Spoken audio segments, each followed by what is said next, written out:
Presiden Republik Indonesia Prabowo Subianto menghadiri multilateral meeting on the Middle East atas undangan Presiden Amerika Serikat Donald Trump di sela-sela acara sidang umum PBB. Pertemuan digelar terbatas di ruang konsultasi Dewan Keamanan PBB New York pada Selasa waktu setempat. Trump mengundang negara-negara yang dipandang memiliki pengaruh besar dan kontribusi nyata bagi upaya perdamaian kawasan di Timur Tengah, di antaranya Indonesia. Membuka rapat, Trump menegaskan tekadnya untuk segera menghentikan konflik dan memastikan pembebasan sandera di Gaza.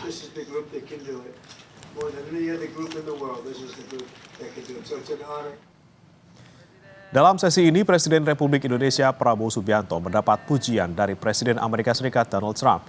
Trump menilai pidato Prabowo penuh ketegasan dan energi, bahkan menyebut gaya komunikasinya mampu menggugah perhatian para pemimpin dunia. Momen ini terjadi di ruang konsultasi Dewan Keamanan PBB New York ketika Prabowo menghadiri multilateral meeting on the Middle East atas undangan Trump.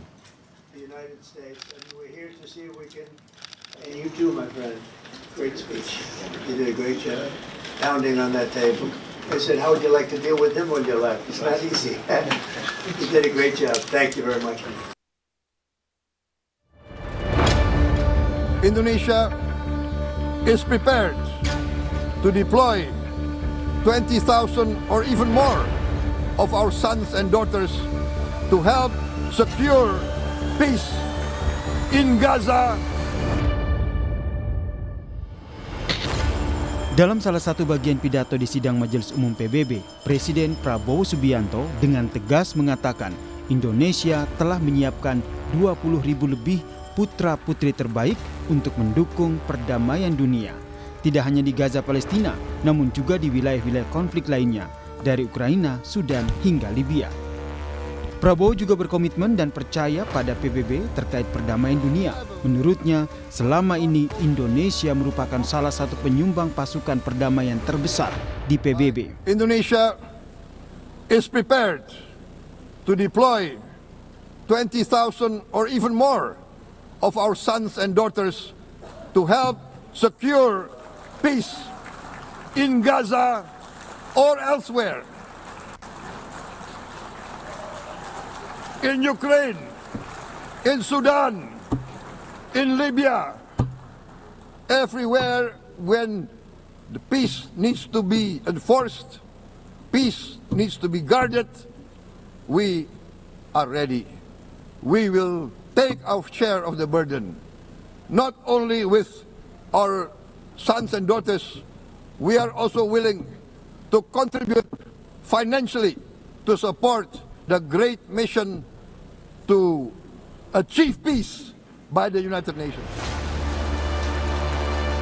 Sementara itu, Presiden Amerika Serikat Donald Trump mengkritik pengakuan oleh negara-negara anggota PBB atas negara Palestina. Trump bilang pengakuan itu sebagai hadiah bagi Hamas.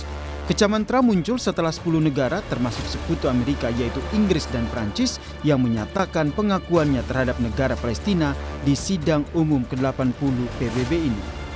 As everyone knows, I have also been deeply engaged in seeking a ceasefire in Gaza. Have to get that done. Have to get it done.